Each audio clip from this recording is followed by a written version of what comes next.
Saludos a toda la afición de la lucha libre. Este que les habla es Michael Morales Torres, integrante del equipo de Lucha Libre Online, y tengo el honor de presentarles a mi invitada en la tarde de hoy, directamente desde Australia para el mundo. She's the iconic one, Billie Kay. Billie, how are you doing today? Hello, I am being absolutely iconic today. Thank you so much for having me. How are you? Everything's great here in Puerto Rico, and it's such a pleasure to have you as our guest. Billie, you've been in multiple things involved right now. However, there's something that we want to start the interview with, and that's firefightaustralia.com.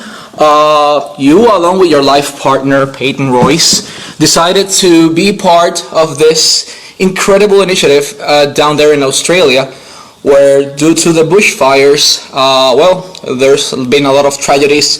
Millions of animals have died, unfortunately. We just read recently that the fires finally stopped after 240 days at New South Wales.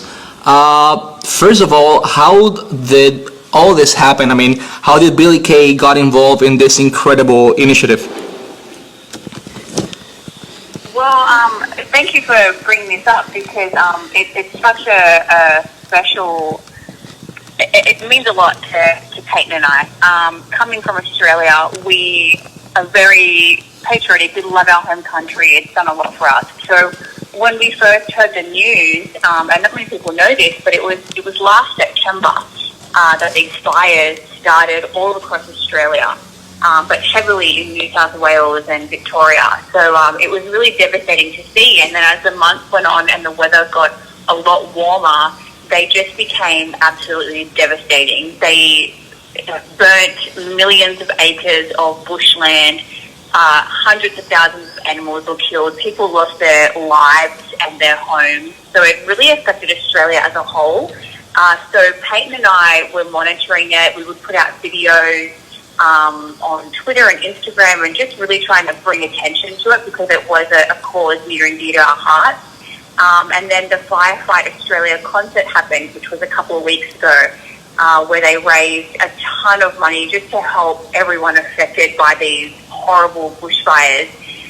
So Peyton and I have really tried to be as much a part of it as possible, and we did an eBay auction where we sold various items that all went to the proceeds to help the bushfires. So luckily a lot of the fires have been put out.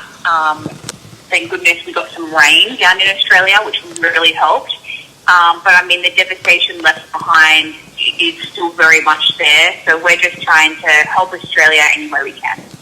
That's really amazing. Is your family in Australia down there okay? Are they safe? They are safe. Both Peyton and I are from New South Wales. We both have families spread out all across the state. So we had friends and family that were affected by the bushfires. Luckily, everyone is safe and sound. But there were some very scary times where we were kind of up all night waiting to hear from our families. My father told me that he walked outside and he couldn't see the sun, and there was ash falling all around the house. Peyton's family had a very scary call where they were held up in a car because the roads were closed due to the fires. So it was very scary times, but like I said, luckily it's kind of getting really better, and everyone is safe and sound. Well, fortunately, no one got hurt, at least from yours and Peyton's family so far. When was the last time you went to Australia? I mean, outside of the WWE tours, have you had any time to share with your family? Since we know moving to another country is a really complicated thing, but moving to another hemisphere, this is way further than anyone expected. Australia is considered by many people the furthest point on Earth. And moving to Florida just to start purchasing your career, your dream job, which you finally, unfortunately, have. But when was the last time you got the opportunity to be with your family outside of the WWE tour? So we were actually in Australia, I think it was last August, that we had, was it October? I can't remember the month, sorry. But it was last year. We had 3 shows, and it was Sydney, Brisbane, and Melbourne. And I actually flew in one day earlier so I could spend 24 hours with my parents. And then I was able to fly back and spend 3 days with them after the shows and see all my family. That was the last time that I spent. So 4 days in the past 12 months. It does get very tough. Like you said, Peyton and I, we both got signed at the same time, and we literally packed up our whole lives into 2 suitcases and moved, halfway across the world. So it definitely is tough, but our families are like our biggest support system. They have believed in both of us from day one. They knew that this is what we wanted to do with our lives, and they fully embraced it, and their support is always there back home, which we really count on. But it's definitely hard, especially with the time difference. It's night and day, so it's not like we can just pick up a phone and call them or FaceTime them. We really have to plan it out because it is just completely backwards. But we get through it together, which is the main thing.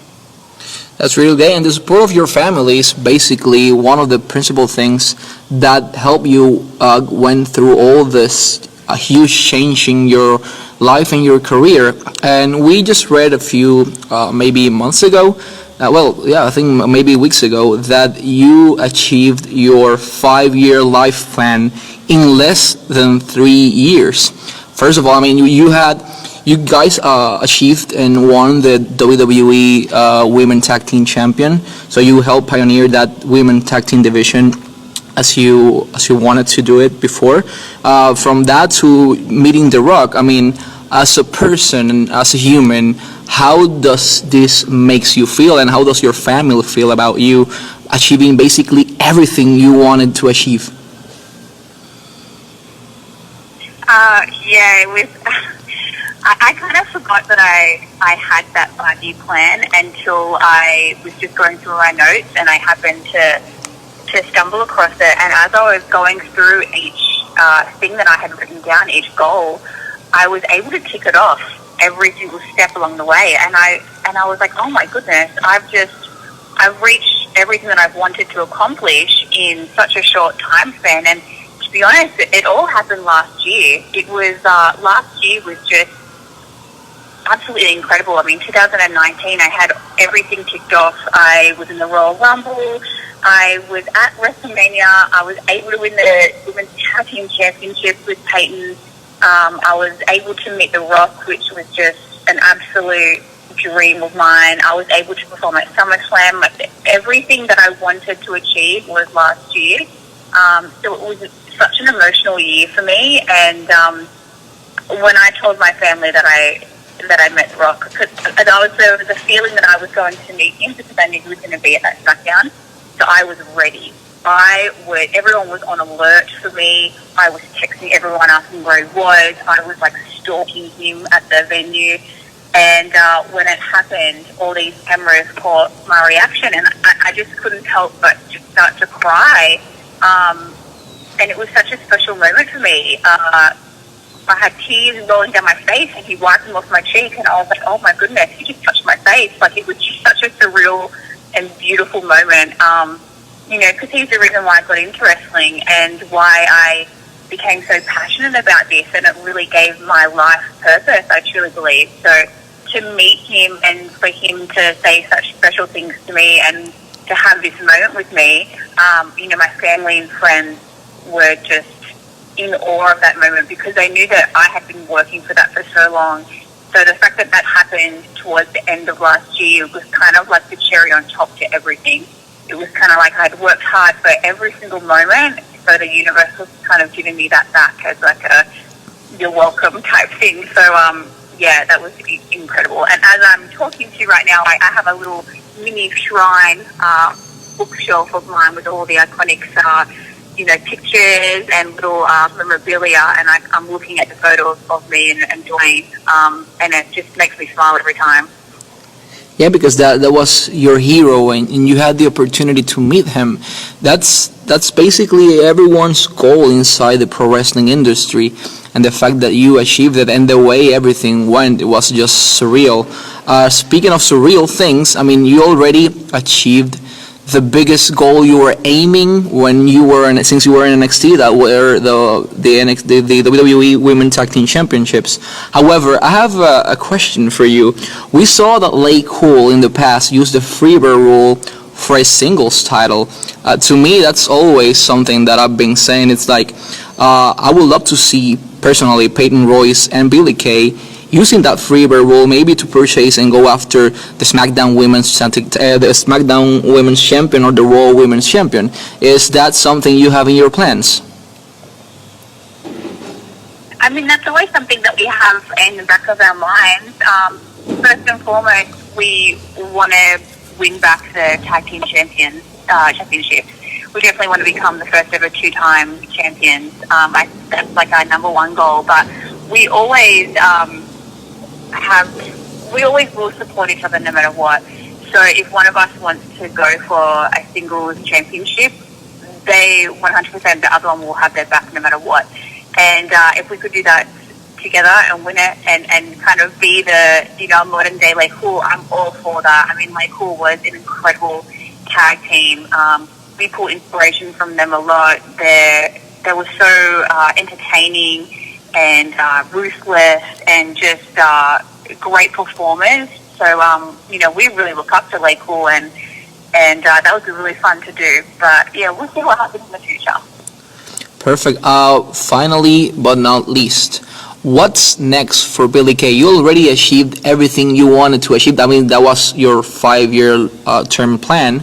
But what's next for Billie Kay? What are you up to? I mean, what are your plans? What will we see Billie Kay again making a team with Peyton Royce? I mean, it's been a while since we see you in TV. It's like maybe a few months. Where you guys have been? What's next for you guys?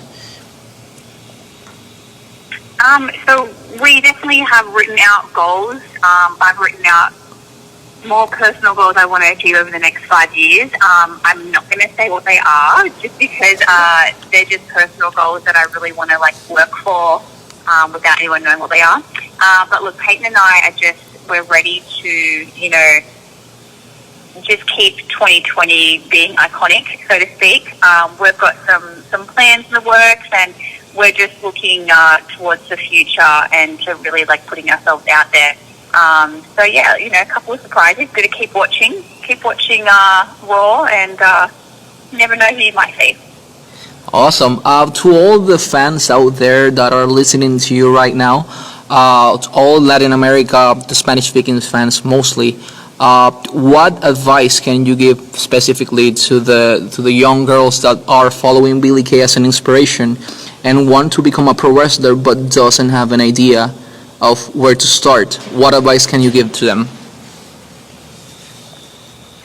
Well, Peyton and I really take our kind of roles as role models to young women very seriously. Whenever we see young females in the crowd, it does make us think of us when we were younger.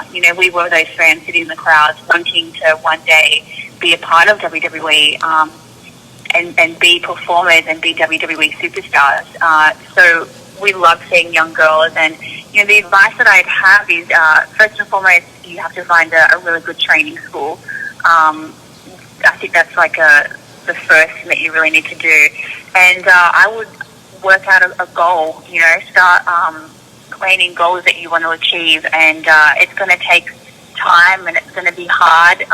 If it was easy, everyone would do it. So just know that you're in for a long and hard road, but it's so rewarding. So as long as you stay confident and believe in yourself, you 100% can achieve anything you set your mind to.